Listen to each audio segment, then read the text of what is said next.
fún yín ni ṣé ti rí lẹ́tà yẹ ẹ̀yin ọmọ Ìjẹ̀bú Òde ẹ wò ṣé rí lẹ́tà iṣẹ́ ẹ̀kẹ́jẹ́ ọkọ̀ mú láti bí ẹjọ́ ṣé ti rí lẹ́tà wọ́n ní àwọn Fìdípọ̀tẹ́ sọ pé wọ́n ti miss deadline o àwọn ló kọ̀ èmi ló kọ̀ ó ti kọ̀ wọ́n báyìí o.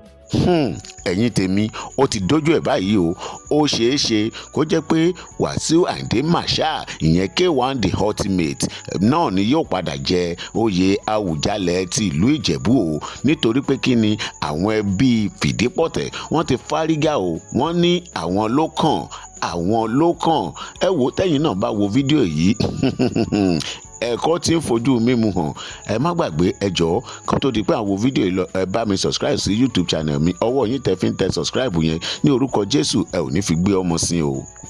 so lẹ́tà yìí bóyá fake ni ọ̀bọ̀ wọ́n sign yẹn wọ́n stamp adẹ̀ rí ruling house níbẹ̀ this is Fìdípọ̀tẹ́ ruling house ṣé ẹ ń rí lórí stream ẹ̀yin ti Facebook mọ̀ báyìí ẹ máa rí àwọn TikTok nìkan ní mi àti mi tí mo yẹ máa áàdì wọn TikTok streaming kìíní mi tí ì ṣe.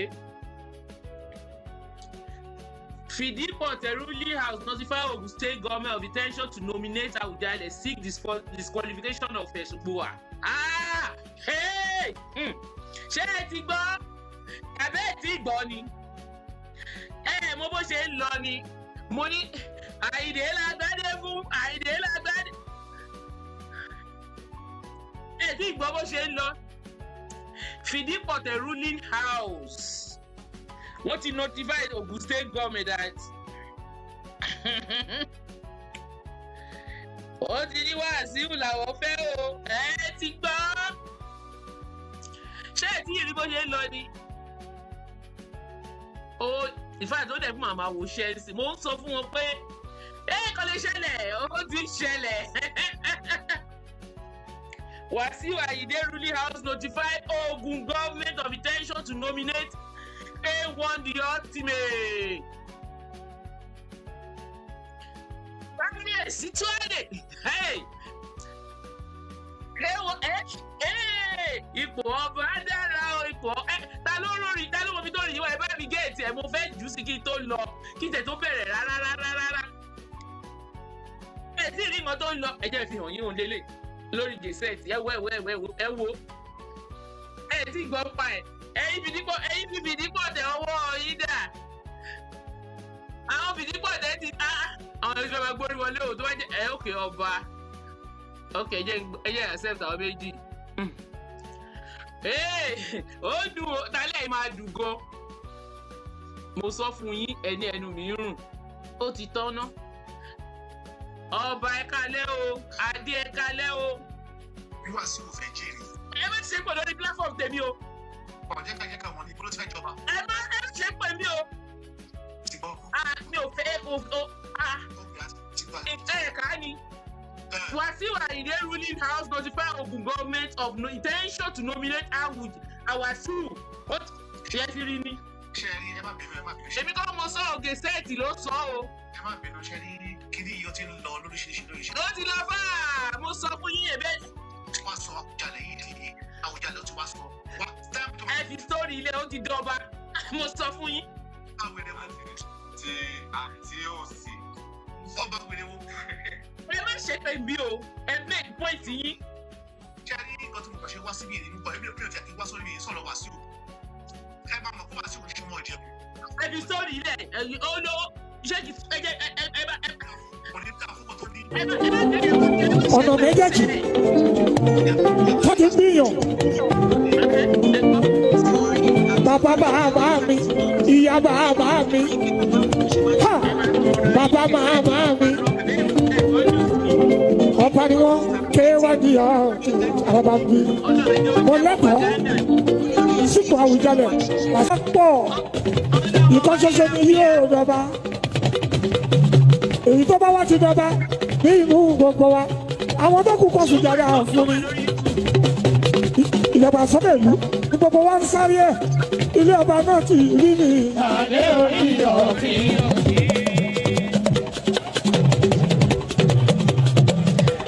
kábíyèsí ẹ̀ bá dé jọ̀bọ̀ tí mi ò bá ká jí ẹ̀. Jọ ní báwa ni. Jọ ṣo ní báwa ni. Agbára mélòó lẹ́ni níbi tẹ wà yìí? Èmi àti àkọ́bá wa fẹ́ fọ́ fún mi táàkì. Àkọ́bá máa pariwo ni, pariwo àjọsẹ̀ mọ́lẹ̀, mo sọ fún yín ẹni, mo sọ kí ni mo ní, Ìjẹ̀bú. Ní mo bí pé kí ni yìí bó ṣe ń lọ fà yìí. Only his name is Wasiu. Ayinde, Adewale, Adesoya, Anifowose. If the toba crown will let you fit move body, and then you can move body. Most of me, my lord, money heaven will not fall. It will happen. Or see anything. Okay, give a play. Your company, Manu King, kilo so. Grateful heart. Good evening, Ekale. Ekale o. Ekale o. Get set it is so. So Ransomware it's all lies. Because see, they don't do overpaying. That's not how they do it. They don't just disqualify just like that. Because I don't No disqualify. Share Kaleta or Mushachetika. So what did the letter say? No, my sister, please let's be factual here. Yes. What did the letter say? What the letter is trying to tell you, it's trying to tell us that when money and official are waiting deadline, that's it for me. On the 16th, the deadline, that was yesterday. Don't forget that it was the same government that told I mean, I tell you, Simbe, báwo la ṣe mọ̀ bóyá government ló sọ fún wa báwo ṣe kó ẹ̀rìbọ́ ti ń jà láàrin ara wọn ti pẹ́. No, imagine I twist the kidney. Cherry, I'm not they were supposed to do the nomination on the 13th or so. Then they got the circular at the state government. They become hold on. They have the meeting. Can you help me to power tap and share the program, please? Let's reason together. They got a clinic when they call up when the meeting okay was. So one thing Pari then there is an interview. Tibari man for the scene. Olori Fushegun Ashishe interview day. So one very and then he said he's still on the pipeline that very soon they are going to finish everything up. What she saw, Lane. You understand? Yes, they said new paper. See, whether what do not all the things no one really said to actually write. You may not look face this way. Yes. Exactly. Now, don't want to pay. At least I'm more reference Lele. You know paper Lele. It is possible you see it there, but that doesn't mean that's the truth. Yeah, that's why but both say ojo gate. Oh yeah, Efra. I just pay nǹkan mi ò fẹ́ gbé wa, but not saying pé wọ́n ní wọn ò meet up with deadline. That's not it. Bó ṣe pé wọn ò meet up with deadline. Okay. Bó ṣe pé wọn ò meet up with deadline. Sorry, Bó ṣe pé wọn ò meet up with deadline. There is a little thing to one show. According to the interview, if you go follow you Fushegun Ashishe. Well, can I ask you a question? Yeah. See our Fushegun about meet deadline. Some of our young release consensus candidates. So automatically fìdípọ̀ tẹ̀lú kan. A normal day, when you go on command, they were supposed to provide 4 candidates. 4 candidates, normal pass someone. Okay. Okay. And every necessary thing, stuff she come out state government. So strange if you don't pay. Ṣé mo kọ́ lọ sí meeting ní Abẹ́òkúta? That was yesterday. The state government did not accept the person who would get you. There is no how the state government will not accept the person. We're talking about 4 people there. What are you saying? They have the final say. My sister, I disagree with you. I beg to disagree with you. Hold on, that's fine. It doesn't work that way. Okay. I want to ask, in the last 10 years, which Oba in the Yoruba land are being crowned without the states knowing? Name them. Yes or no? Is able to name. It's not going to be able to name. The fact remains. Because the government is taking everything to be involved. This stuff at all. Not the normal process. The one way. Gbé gbogbo normal phrase ya ifá ti fún tipẹ́tipẹ́. Let me look. Now, stop saying there won't be any political interference. Don't get me wrong. Okay. What I'm trying to tell you now is your family Wasiu interference cannot work. Ta ló sọ? John. Ta ló sọ? Ṣé ilẹ̀ ń sọ́nù yàrá yín tẹ́ tí sọ̀rọ̀ yìí ni? See, ẹ jẹ́ ìwé ìdíkọ̀ tẹ̀lé ó kàn. Ẹ. So it's going to share They cannot impose somebody to balance gbé story kò wá láti ibi tí lè yẹn kọ ẹgbẹ́ mi ìtẹ̀fẹ́ ẹ má jà sọ yẹn mọ́. cannot do it, it is never done. Tí wọ́n fi jẹ oyè. Nínú ilé yẹn ni wọ́n ti máa mú kíndé títí tí wọn bọ́ ṣe kí wọ́n máa mú wá láti ibò mí. Okay ma, thank you. Okay, ẹ yẹ ká another contribution Mr. Chetwin. Okay. Tinkles. Brother Ade, hold on, ẹ mú tara ni. Like question about the gentle the woman, the way she's talking. So I wanted to ask her, if a man put reference thing on, is she aware of the last about your power me or she way dealing about it? You're almost like 5, you have people grabbing 5 numbers. But the family also goes. Ayinde Rigodo. But you know that it's because of the interest in killing that I'm not in your power for you. Confirm apart Oshi. They don't know much about Oyo, so I can't actually I told you. It's not nìkan. Ọba olójẹ nílẹ̀ Yorùbá. Ẹ jẹ́ ìbè lọ́wọ́ yín àti mi. Ọba olójẹ nílẹ̀ Yorùbá. Tí kò sí àwọn gọ́ọ̀mẹ̀ntì nínú ẹ̀. In the last 10 years, your prominent first class over in Yoruba land. Just name one. The first thing is the governor of that state is interest is first. So interest in governor state and the first they found to mandate of because one salary 2. Okay, so what if I get you? What you are trying to say now is okay, what you're trying to say now is that because the government, the state government is going to do the final say, like the final fencing.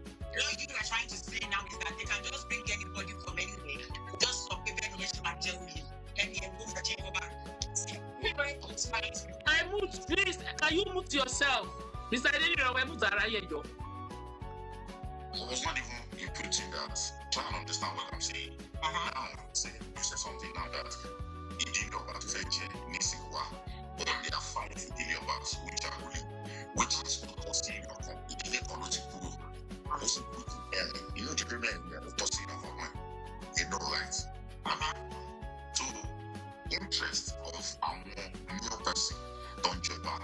If you want to talk about it, don't give you that joy for me. Turns out, okay, sir. Yeah, the interest of every governor of this state and the second. To hear this, we got to share the Kano State with Sanusi, African region. It's required. That's the city of Ghana. It's a big platform. Even so, Chan, who shall I need all the same passenger? It's your perfect. Sokoto is number 1.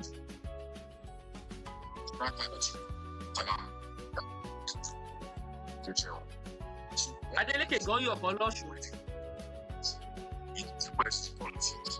You just if you want us to leave the idea, just like I said, so no, let's believe that. But any to what governor of state, to what first people say, system and manual as you put it. I lè má ṣe ṣe ọba ẹ lọ. Does it funny stuff? Sit down, everybody will see. So what you are now saying is that it's possible for them to bring somebody in another. What do you mean in another? As Wasiu is from, only mú yàn tí o sọ ọmọ ìlú yìí kó wá jọ túbà yín ni. Yeah, because I see one from another. Ó yàtọ̀ ẹ̀yin kílẹ̀ ẹ ti lajúlẹ̀ tàlùkò bọ́ tí kò bọ́ ó ti jọ túbà ó ti jọ olórí ọmọba ó lè ja Awujale ẹ̀jẹ̀ abiyé tọ́ra wa. Sísí fíìmù ni mo promise yìí. Mo ní màá máa gbé wá kọ̀ọ̀kan pa ẹni tí bá ti dé ní update báyìí máa gbé jáde. Ó ti jọ́ tó bá jẹ ká tó bá jẹ́ tó bá jẹ wá sọ kábíyèsí o.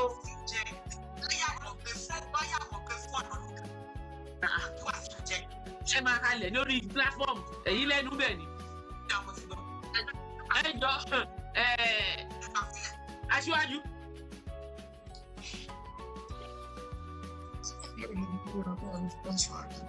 Ẹ pẹ̀lẹ́ sá. Wà ní sábà ní ìrọ̀lẹ́ 20. you know, what people report me, they just come and beg me. Wasiu, it's even racist. The time today, I'm going to be able to fire you. It's you already know. Original cuckoo. But you already know that. Everybody, I know that.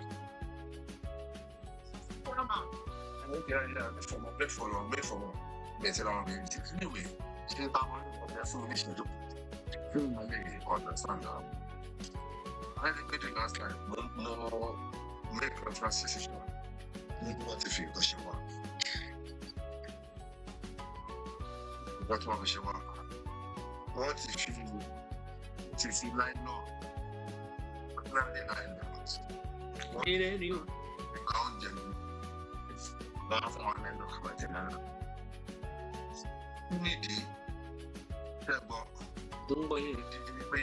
What he made this flat in no nothing to understand. If also I'm more eaten than me. Our more to get I'm not 100 degrees. Check it. And on the other side of it, there will be more colonial masters. More welcome to you, more Awujale. Oh, it's you don't get I never been moved. But the more milk, we're going to have to begin it. I'm going to What does it cool? Don't you know? Don't you love them? It's here. Okay. Okay.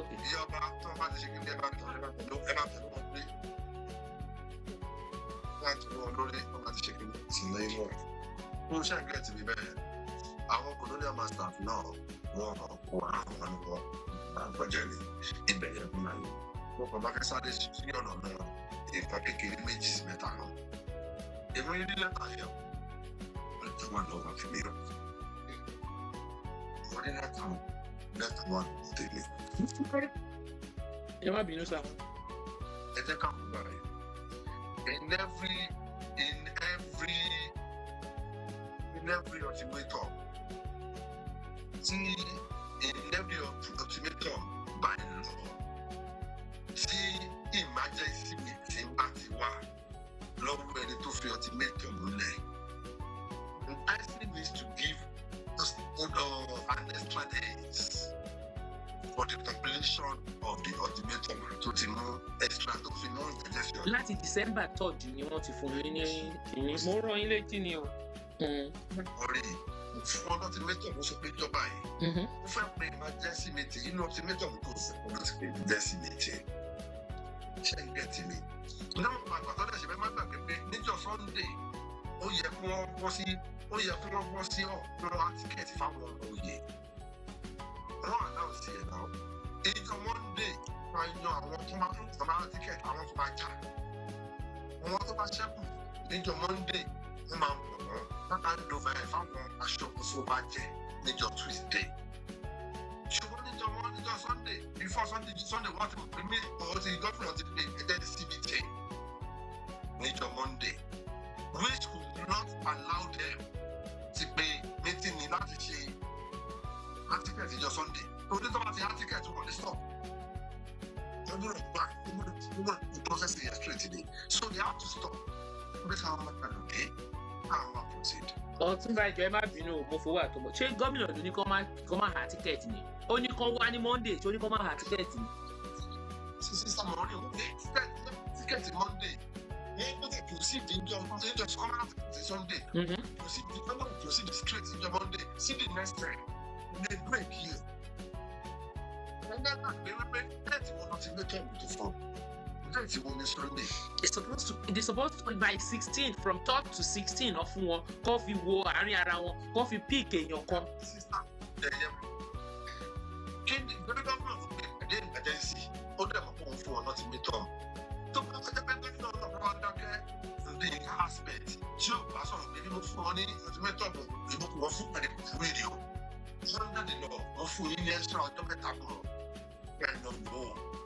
To us, and then the government is for the department. Èmi ò ẹgbọ́dọ̀ bá ń sọ ẹ máa dé mi ò sọ yẹn o. Torí kọ́ mọ́ balẹ̀ ẹja máa là sàn láàrin ajé nímú ní ẹ̀kọ́rọ̀ ẹ̀wọ̀. ṣé ní second time. ẹ bó mi bá ṣe lè ṣe. ẹ jẹ́ ṣiṣẹ́ fún fìdí. bí ọjọ́ mẹ́ta pè wọ́n iná ti dẹ́tọ̀ mú wọn ló wà. inú bẹ́ẹ̀ ṣe fún wọn ló wà kì í ṣe èyí dé tiẹ̀. Do you understand? ẹ má bẹ̀rẹ̀ ṣe mítìnì kan lọ́ máa lọ ti fọ́dà ló ti sílẹ̀ fún ọ. Do you understand? ok ẹ jẹ́ kéèyàn mi tún sọ tiwọn. bí ẹlẹ́kìn náà mo fẹ́ mọ àwọn ìgbà ọ̀kan wa ni ẹlẹ́kejì níbẹ̀ mo ti parí sáìdì yẹn ẹlẹ́kejì níbẹ̀ mo wí pé fìdí pọ̀tẹ̀ náà wọ́n kí ni family kan wọ́n ní family bí 9 families nínú 9 families yẹn ibẹ̀ láti rí Kasali Moye gẹ̀ẹ́sì ojú wọn náà Kasali Moye sọ. àwọn sínú ṣe. bẹ́ẹ̀ àwọn families tá à ń sọ yìí lókùmọ̀ náà lórí ẹbí lóní secretary. sílẹ̀ fún wàkúùs ní àwọn fìdí pọ̀tẹ̀. bí family ti wà bí kan tí family ẹyọ kan náà fẹ́ kọ̀wé. wọ́n fìdí pọ̀tẹ̀ náà ní ọkọ̀ ṣé èèyàn kan ló kọ́ ni. àkọ́rí ṣe sùúrù náà. ok o. kí sọmọ ọjẹ. mi ní ìdàtí jẹjẹbù common sense o mi ò ní ìdàtí jẹjẹbù. tẹ́wọ́ bá pẹ́ lára aṣọ ó ti ń dọ̀ṣẹ́ aya Ìjẹ̀bú ni mí a point of correction.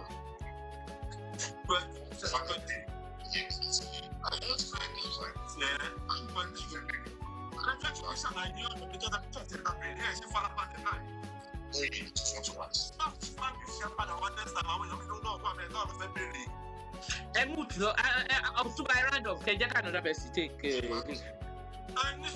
Kayu Mahmud yín o Emut ara yín. ṣé o kò yẹ ibẹ̀ yẹn nínú 9 families party kan nínú 9 families ló bọ́ta ló sọ̀rọ̀ nínú sọ wípé gbogbo fìdí pẹ̀tẹ̀ ló sọ ẹgbẹ́ tí mi dára but it's only one artist to be 9 sí a party ló yẹ kí wọ́n sọ̀rọ̀ kan ló sọ̀rọ̀ káàtì ẹ̀ bí yes àdètò káàtì ẹ̀ bí yes pé wọ́n tó jẹ́ desperate society yẹn ló sọ̀rọ̀ and bí wọ́n máa fẹ́ yes ni pé ṣé ẹ mọ̀ ní pé history very fit ara ẹ̀ christian tó ṣẹlẹ̀ yìí ní fìdí pọ̀tẹ́ ti ṣẹlẹ̀ rí 100 in some 100 years back ilé fìdí pọ̀tẹ́ yìí sí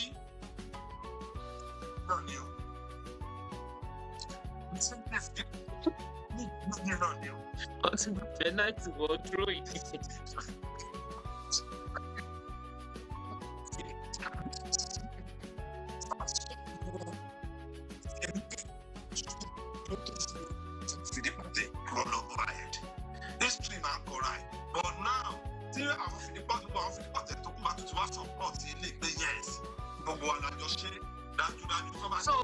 so nǹkan tẹ́ ń sọ ni pé 100 years ago fìdí pọ̀tẹ́ fi ìrú gbà lọ́wọ́ Fòṣègbùà nǹkan tẹ́ ń try láti sọ ni ẹ sàn láàrin. Hundreds of years ago the same thing ti ṣẹlẹ̀. ok ẹ jẹ́ kí n píkẹ́ ẹ jẹ́ kéèyàn mi ẹ. ok. tí wọ́n support ilé nínú àjọ ẹ̀jẹ̀ ká pé tó máa ti ní gbogbo ẹ̀yọ́ máa wò jáde ẹ̀ dúró ẹ̀ wá ṣèpàdé o ẹ̀ fìdí pọ̀tẹ́ ti bírèkì ilé yẹn kó dà tẹ́lẹ̀ yẹn. ok ìyá wa. ẹ máa dúró di time yìí ni sá. ok wọ́n náà ìyá bá fún yín ní time tiwọn. sísá mọ̀ nígbà tó gbé pa bóyá bí sísẹ́ kí ni business bí àbí kí náà orúkọ tó wà sálẹ̀ yọba. ok.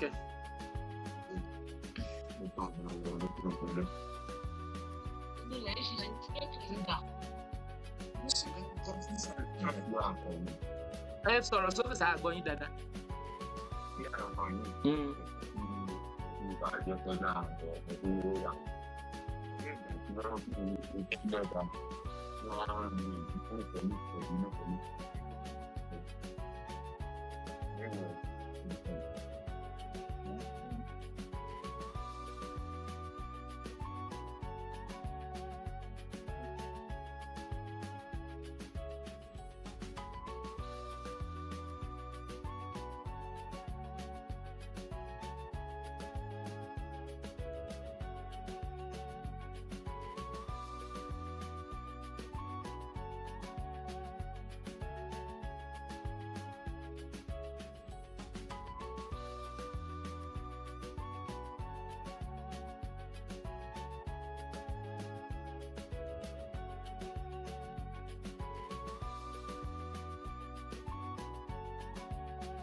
Wọ́n pọ̀ jù.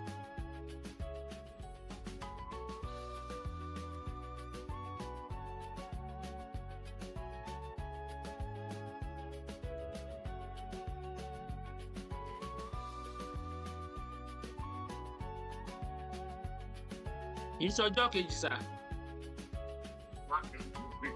Wọ́n sọ fún ní extension, wọ́n tún fún wọn extension. Ẹ jẹ́ ká máa sọ bó ṣe yẹ kó rí.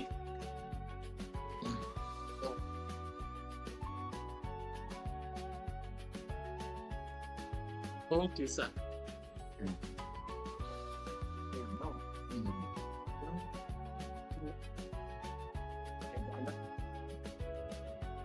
Dress.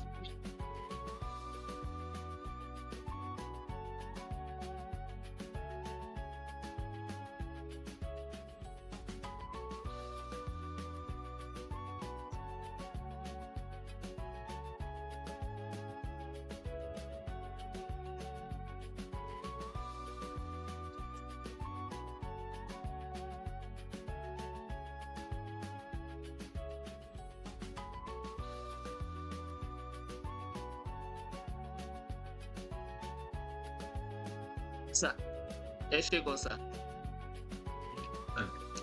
Tún kíní ẹlẹ́ni contribute nǹkan tẹ fẹ́ contribute kí n tó pe TF.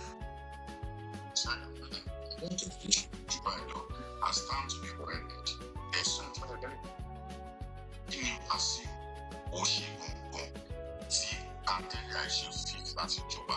That is my question to the Mr. Aṣíwájú. Is he judging the man? Okay, ìsà Aṣíwájú lẹ́yìn ń béèrè lọ. Ṣé Aṣíwájú ló ní?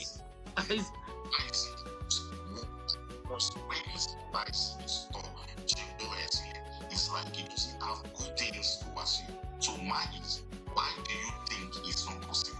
Why does he so? Because but also down on the 50 pocket to so with their mind number. So that means the Wasiu going to the level that is so. Why, as in, why that would dislike him?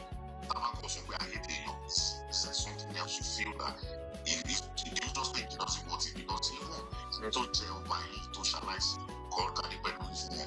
But now, what I need punishes your family, particularly sleep, because it's not from about.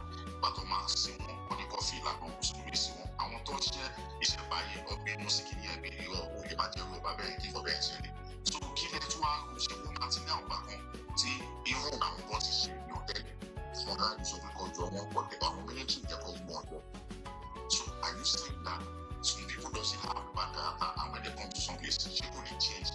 Are you saying to Wasiu will bad data? Are you saying things will not change? That is my own answer. I just need to know. Thank you. Mari, check out this already. You come and start and you don't just check the more. Tony, I am from Fidi family. Ẹ kó send the request. More don't call it. I am from Fidi for what? Sorry, please, can I quickly just say something about the last person? Don't sorry, when you put some Korean. Okay, go ahead. I'm so sorry, please. So the person does not, that's a big lie. In fact, the last bit not stop, see, they were supposed to want to date, they want to fetch your marriage. Hey, Joy, Baba, cashier. Nǹkan tó yẹ kán ṣe lọ́dọ̀ Monday nìyẹn kódà wọ́n ti sẹ́yìn fọ́ọ̀mù sáàpù mẹ́rẹ̀ẹ̀rin tí wọ́n fẹ́ lò wọ́n ní kán fi kan return ẹ̀ padà Monday yẹn ló yẹ kí gbogbo wọn submit ẹ̀ kán dẹ̀ ṣe nomination kí state government tó sọ pé kán wá fún impromptu meeting. So the first one àwọn ọmọkùnrin yapa kejì nígbà tí Wasiu kọ lẹ́tà they gave him more than 2 days go fi determine. It's more than 1 week or so. Tí wọ́n ṣe sẹ́kẹ̀tẹ̀ tó drop letter, òun ni wọ́n bẹ̀rẹ̀ sí ní sọ̀rọ̀ pé òun ṣe bẹ́ẹ̀. And he is unable láti sọ pé bíbá ìlú òun ti wà under Fúnṣẹ́gun àti pé ọmọbìnrin ló claim. Wọ́n lè sọ pé níbi tí ọmọkùnrin bá pọ̀ sí, wọ́n kọ́ ọmọbìnrin wọn nílò láti fi joyè tó bá jẹ́ pé wọ́n fẹ́ gbogbo fàìn yẹn o. That's all. Thank you. Okay. TFN. Gẹ́gẹ́ mi sáré sọ. Ṣé Mr. Aṣíwájú àti Mọ́mí Gentle Heart ṣé ọmọ fìṣẹ̀gùn àlẹ́yìn méjèèjì àbí? Ẹ máa bí mo fẹ́ darí tọ̀wọ̀ sí méjèèjì. Ó ní ẹ dáhùn wọn wà bíi wọ́n ń gbọ́. Ẹ jẹ́ máa bù Wasiu sùn àtọ́ àwọn kan If you just nonsense person, to Ijebu. Mo fẹ́ sọ ti tèmi ní ìgbà tó bá fi lókùn Yorùbá. Ijebu di.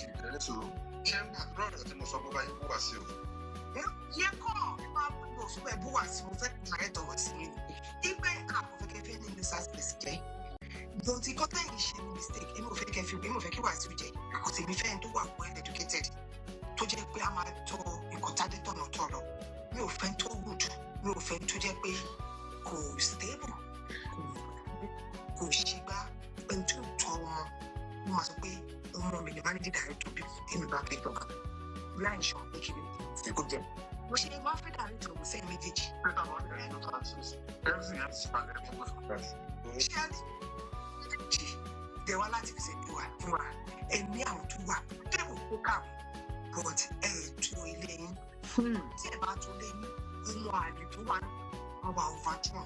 Òfin fẹ́ ṣẹlẹ̀ nílé. Lábàlẹ̀ ti jẹ́ kí eléyìí lọ sùn. Mo ò gbá ìdílé kan tó wà lẹ́nu 50 bọ́tẹ̀. Ìgbà máa tó 200 years kẹ́ tó lè jẹ ẹgbẹ́ tó tọ́ ti máa sọ fún yín. Wọ́n á lọ́ta àwùjọ ilẹ̀ tó kù yìí. Wọn ò ní fún ní ṣàtúnpé tó ń pẹ́ ti lùsì slot yín. Ẹ máa gbà lọ́wọ́ wọn. Ìgbà yẹn ló máa kò tọ̀ fún yín pé wọ́n ní iṣẹ́ kẹ́ lùsì slot yín. So wọ́n máa jẹ́ táwọn. Bí pé ẹ tó máa padà sí ẹmu kan tí kí omi number 4 lè máa padà sí. Báyìí, nǹkan tó ṣẹlẹ̀ rí mi. Ṣé ẹ bá ń jà láàrin ara yín? I saw this very handsome, well-educated white man tó ń pe guy's name ẹ̀yìn ọ̀rọ̀ lóga. Mo tẹ̀lé pé the man is wà ní wọ́n sọ pé I am right ní báyìí. Báwo ni gbogbo yín ẹ̀jú kò pọ̀ kẹ̀wù àwọn tó kà mí bẹ́ẹ̀ ni wọ́n wá mú wọn jáde. Ìgbà tí wọ́n tún wá lọ ṣe meeting pẹ̀lú state governor. Àtọ̀ fún governor wọ́n fi wá sí suspect. Àwọn tá a kàwé pọ̀ mi báyìí fún wa ní déètì gangan. Lọ fún ìtẹ̀lẹ̀ wí lọ because bá ti tẹ̀fẹ́ jà yìí. A lè dé. Ìjọba àìjọ yẹn tẹ bá jà ẹ wí lẹ̀. Òtẹ́ ẹ̀ bá ti rí ìyàwó jẹ́ kù sí orúkọ ní ìtàn tó máa pa báwọn ọmọ fara ìdílé yẹn tó fẹ́ láti délé òun lè bí sílẹ̀. Ṣùgbọ́n ṣe àfihàn náà ní táìmù pé ẹ̀yin lè hold wa kan máa announce àwọn candidate wa níjọ́ Monday o. Ó jọ fún wa ní timeline. It could have been recorded. Ṣé lè táwọn fìdíbọ̀ tẹ̀ gbé jáde? Ẹ lè sọ fún wọn pé wọ́n lè gbé jáde fún náà ló ṣe báyìí ṣe fún wa. Bọ̀ẹ́ wọ́n fẹ́ máa jà á sí ẹ̀dẹ̀dẹ̀ because àwọn tí mo rí pé wọ́n jáde fún second test lọ́kọ̀ yìí ìwé ni tó dẹ̀ lọ́gbọ̀n lọ lórí. Ó ti wá fi ìrẹ́pẹ̀ ṣe. So ẹ ti dá bẹ́ẹ̀ tí wáyé ti yóò ẹ lọ gbà pé 200 sọ̀rọ̀ wọ́n bẹ̀rẹ̀ ẹ̀ máa bẹ̀. Madam, ẹ ní sùúrù. Gentle heart, ẹ ní sùúrù. Ìdílé kan tó wà láàrin ṣé ni ẹ ṣe àwọn fìdí pọ̀tẹ̀ mọ́lẹ̀ ṣé ní ìbá jẹ́ tọ́tẹ̀lẹ̀ ṣé àwọn fìdí pọ̀tẹ̀ ló tọ̀ kọ́ ni àbílẹ̀ kan ló pọ̀ tó. No, tí àwọn bá jẹ tán fìdí pọ̀tẹ̀ ló kọ̀. Ok, so nísìnyí ṣe ní pé mo tẹ ṣe ń sìn ní wípé tí fìdí pọ̀tẹ̀ bá gbà mọ́ yín lọ́wọ́ àwọn last person á gbà mọ́ yín lọ́wọ́ ìdílé Awujale tún máa gbà mọ́ yín lọ́wọ́. Wàhálà ti dé o. Wàhálà ti dé o. Tẹ bá ti ń bára yín jà sí èlò ìjókòó pọ̀ kẹ́ ẹ sọ̀rọ̀ yọkùn òde ju yọkùn lọ. Èsì pé ẹ̀ nígbà tẹ́bù ti tà sí nọ́mbà 4 lẹ́nu wáyé so ẹ̀ lè jọ. Thank you ma. Thank you ma. Ẹni kẹlọ kí ìgbẹ́ lọ́wọ́ ṣe. Thank you ma. Number 1 kò sí ìtàn tó jẹ́ pé wọ́n gbà lọ́wọ́. Number 2 kò sí ìtàn tó jẹ́ pé ìdílé dà. Number 3 kò sí ìtàn tó jẹ́ pé nígbà kan lọ ṣe meeting wọn sọ gbogbo tó yẹ kó sọ fún state government ma. Bí wọ́n fi jẹ́ those information that you're saying are nothing but false. Okay. Now, nǹkan tó wà bẹ́ẹ̀ ni bí mo ṣe sọ, mẹ́rin ló yẹ kí wọ́n sílẹ̀ ní ọjọ́ Monday. Mẹ́rin ó ti wà, wọ́n ti mọ bó ṣe fẹ́ ṣe nǹkan, ó ti wà standby. Wọ́n kù ti agree. Okay. 200 ti ṣe wọn kù síbi tó fẹ́ ṣe wọn dé. Àbí ẹ̀yẹ kan proceed níjọ́ Monday kan deliver mẹ́rin fún àfọ̀bàjẹ́. Kí state government tó sọ pé kí wọ́n ní sùúrù fún nomination tó fẹ́ ṣe. Okay. Wọ́n ṣe meeting nìyẹn.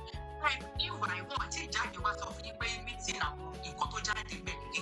Okay. Ẹ ṣe gọ́ọ̀mà. Bọ̀ ṣe ń speculate pé bẹ́ẹ̀ni. àrí ti fi ìdí pọ̀tẹ́ kan. Ó jáde arílẹ̀tà àjẹrí ìbọn tó wà ní pépà. Tí wọ́n kú síbẹ̀. Okay now. Ẹ bá fọ́ọ̀lù nǹkan tí dáàdi aṣíwájú sọ lẹ́ẹ̀kan. Mo ti gbọ́. Tí wọ́n dẹ̀ tó bá jẹ́ òun lọ́fẹ̀ẹ́ kọ́ wọn kò lè sọ pé Wasiu nìkan just like that. No, pépà ló gbé jáde lọ́tọ̀ nǹkan tí lẹ́tà wọn kọ wọ́n ní fìdíkọ̀ tẹ̀ wọn ò dárúkọ Wasiu gbọ̀ngàn set gbọ̀ngbọ̀ngbọ̀ newspaper ló ṣe fẹ́ tu bẹ́ẹ̀ ni so ẹ̀jẹ̀ àgẹ́sì ẹ̀ ráìtì o so ẹjọ́ ẹ bá mi power tap ẹ bá mi ṣe àlọ ẹjẹ́ àgbé kíní ìsókè ẹ bá power tap. Wọ́n ti mọ̀ pé kí ni kókó nǹkan tó ń lò. Okay. To interview lórí Fúnṣẹ́gun ọ̀lẹ́ni. Interview kẹ̀. Lọ ní sẹ́ẹ̀sì. Mo wá ń ta ṣé ó ní mi ò rí ni. Ẹ jẹ́ kí ẹ jẹ́ power tap ẹ jẹ́ play orí yìí ẹ jẹ́ power tap ẹ jẹ́ agbóhùn yìí.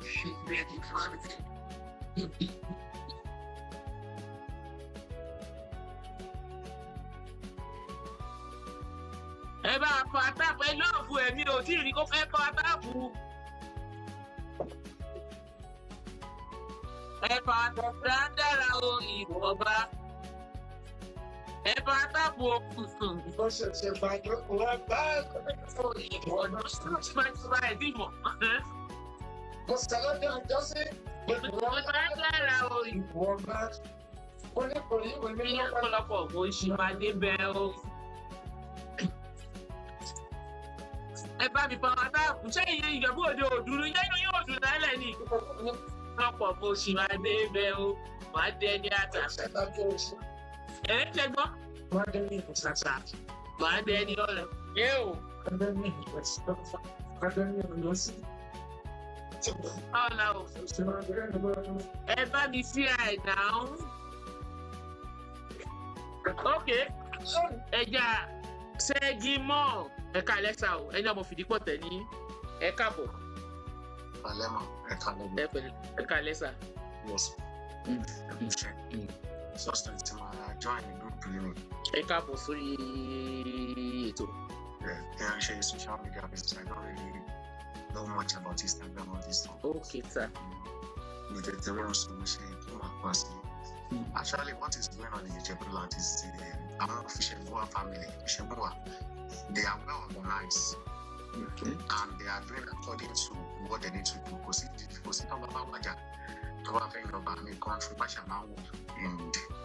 within the different families. Okay, sir.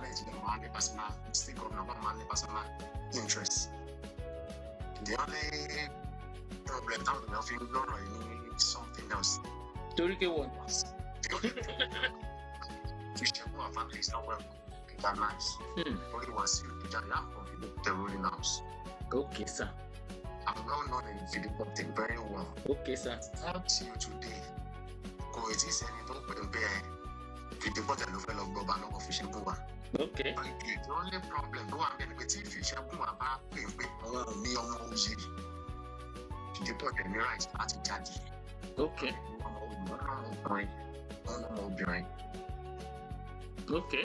So, what is selecting 4 good candidates in the inner campus? Okay. From our state government. Okay. About 60 of them don't judge. Kilo day. And they well recognized number 1, Dr. Azan, which is most likely the next Awujale. Adeleke Azan. Dr. Azan, yeah. And there's another guy. Look upon. We are very good family. The guy is from UK, he's 43 years old. And there's another guy. A pharmacist from US. That young guy. This guy is from UK. There's another guy. He's from Lagos.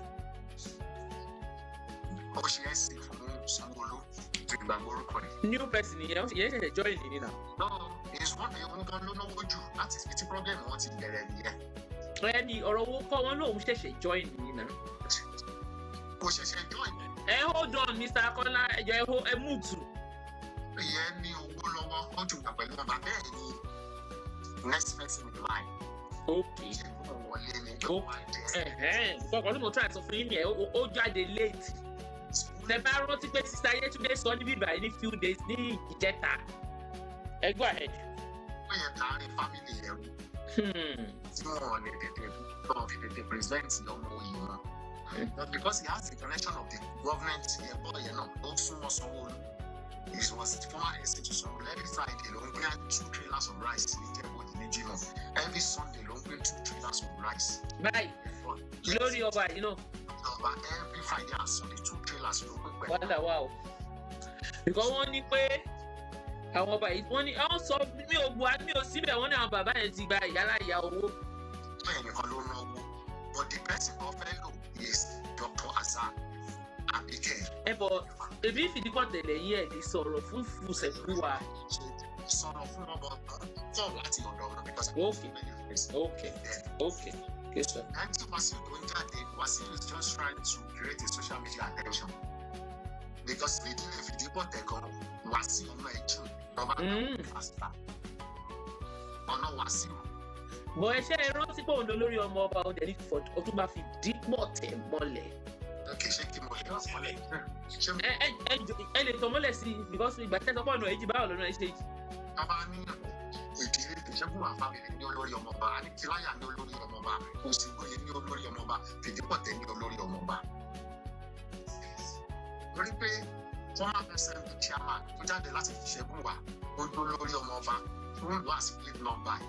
Nígbà tó kú, wọ́n fi Wasiu jẹ́ ti Fìdípọ̀tẹ̀, Kùs, Ọ̀túnba wá Kùs. Òṣìnú sí. Ìyẹn náà kú, wọ́n ti fi Wasiu jẹ́. Nílẹ̀ fi Wasiu jẹ́ kò mí pé Wasiu tó bá ti jọ lórí ọmọ bá púpọ̀ gbogbo èèyàn tó jọ lórí ọmọ lákìlẹ̀ jù kò tí ì sílẹ̀ tó jọba rí. Kò sí ẹ lọ ṣe research yìí dáadáa. Gbogbo èèyàn tó ti jọ lórí ọmọ bá kò sẹ́ni tó jọba rí. Tí Wasiu tó jọ lórí ọmọ bá ayé láti ọba bá máa padà Wasiu fi ní free sleep ọ̀tẹ̀ Wasiu lọ́ máa ti dàgbà. Ìyẹn Wasiu kàn create social media attention. Wasiu mọ̀ pé tó bá ju ọba yẹn lẹ̀ sínú ilé fi dípọ̀ tẹ̀. Òun ò lè jẹ́. And she find this in that they are prominent people in Ijebu land. They are well-educated people in Ijebu land. Shawo why she prominent people? She's also a prominent people. She prominent person rather. All the graduates but the characters of him job because we see Wasiu Ijebu they respect Ijebu land. So for that alone, everybody will tell on the back. But on social media, different things like rebate. And Baba police money by money so which will not take you to the report everyone. Family member will not to the report that on your top of the was policy with their royal family and go meet their own. Mr. Legacy, all she went to the top of Gomobajani, who see Wasiu on create social media attention. So for future time. Mr. Shanksy, I just came for very good for you.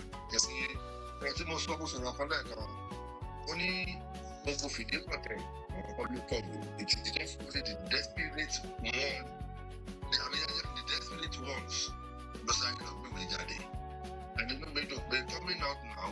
Say you want some continuous work. But they can't get it. I know what it is. For my one solution. Say, I'm not to be came down. Okay. Only for any Monchemo data or social media. That's no problem. You can't have a sort of problem. The new design, the what's that? Let's go aside.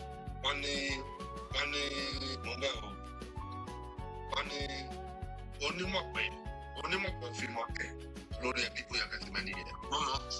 Onímọ̀ pé ọ̀fun lọ pé ìfẹ́ dárúkọ pé ìfẹ́ dárúkọ ìdá ẹ̀ lọ.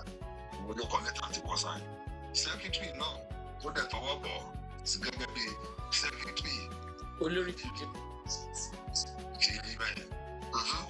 Ẹ jọ wá sọ fún mi ṣé onímọ̀ pé ọ̀fun ọ̀pẹ̀ ló ẹ̀ẹ́dì gbogbo èmi mọ̀ béèrè tí mo béèrè yìí o. Bọ̀kọ́ wá dàbí pé ṣé òun nìkan ló mọ̀ jù ní àbọ̀ òun nìkan ló mọ̀ tán. Ìfìdípọ̀ tẹ̀lé wọn sọ̀rọ̀. Ẹ jọ ṣé olùkọ́ fi ẹyẹ àwọn onímọ̀ ìfìdípọ̀ olórí ẹbí ìfìdípọ̀ tẹ̀lé rolling out. Wọ́n ní àwọn tó ń fìdípọ̀ tẹ̀lé òun tó ń ṣe olórí ọ̀kì sábìsì ọba Sálímóyè Dẹ́sọ̀ ìgbẹ́ ọ̀ṣàrùn. Ẹ ṣe ṣé àwọn pé mo dárúkọ Sálímóyè Gẹ̀tọ́ lẹ́ẹ̀kan tí mo máa fi kí wọ́n ṣe sọ nìyí.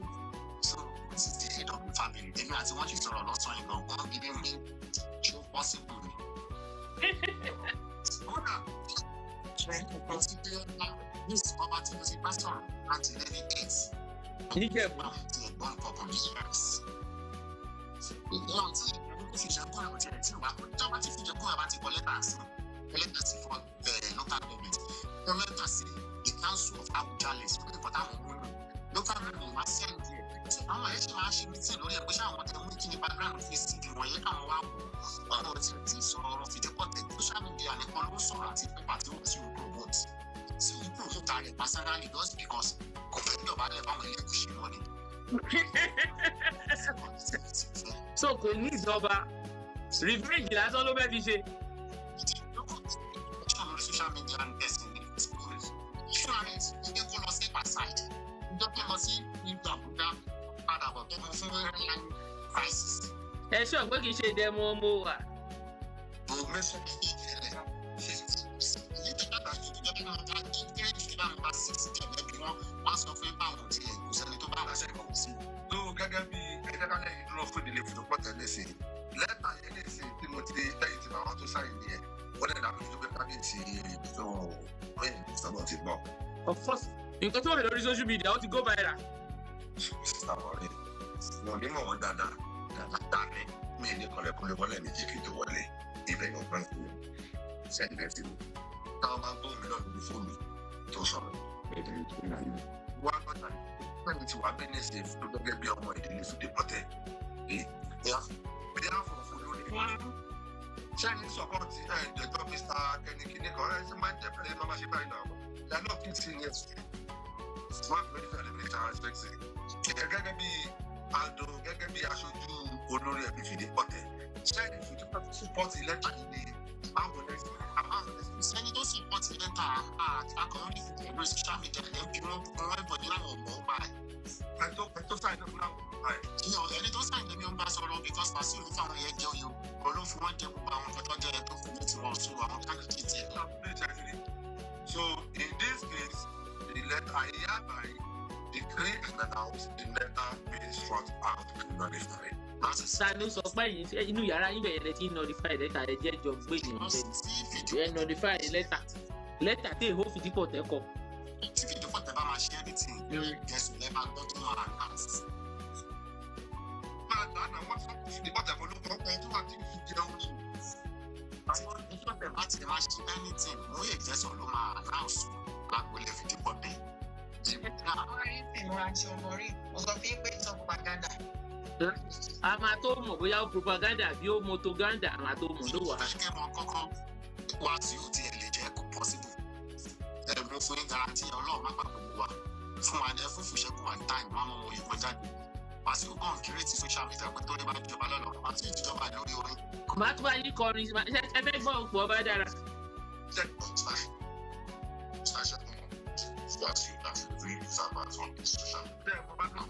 Hello sir, ẹ dúró de táìmù yín náà. Ẹ dúró de táìmù yín Mr. Triples. Tí wọ́n lẹ́yìn náà lẹ́yìn wọ́n sọ̀rọ̀ mọ́ family wọn ni wọ́n lọ́nà someone is talking about his family now you are still questioning his family. Okay, ẹ gbọ́dọ̀ family yìí bọ̀tẹ̀ ẹ̀ka sọ́kà káwọn náà máa question inú family sí. My family in Fìdípọ̀tẹ̀. Questioning his family. Mo ń ra àkúnmí, mo ń ra màálù, fún ọmọ ọba. Mi ì tí ìgbọ́yọ̀ kankan. Ó pè mí bẹ́ẹ̀ gbà wọ́n náà ti gbé wọn ti wá ṣe mí tìǹù. Ní last month ní November ìgbà tá a máa bọ́ gbogbo òrìṣà ìdáhùn màálù ni wọ́n gbé sílẹ̀ bẹ́ẹ̀. Mi ì tí ìgbọ́kíyọ̀ kankan pè mí pé ẹ̀wọ̀n náà fẹ́ jọba ọwọ́ ti gbé wá sí ìlú. So tá a bá ń kàn oríṣiríṣi lórí social media, mo sọ ìdákẹ́ni. Really trying to let people know that when you did not tell as a group me, I want to ask you election. Judge media nation. Some people have felt that fish and go have a battle of fish and go. The judge will match processing on issue around setting what it into. What it is that you want to select this Awujale. Then the Awujale one day. Dr. Kuku one day. One day. I said, I live kúrò bẹ́ẹ̀ ti fún wọn kúrò bẹ́ẹ̀ kò ṣe anything so why people are getting worried. Ìṣẹ́gun wà lórí right yẹn gbẹ́jà Awujale ti gbé lọ sílẹ̀. Just some cannot even talk their family they do not know anything about their family not to even talk of their state. We want to come and book it no senator someone's family. That's the problem. That's the problem.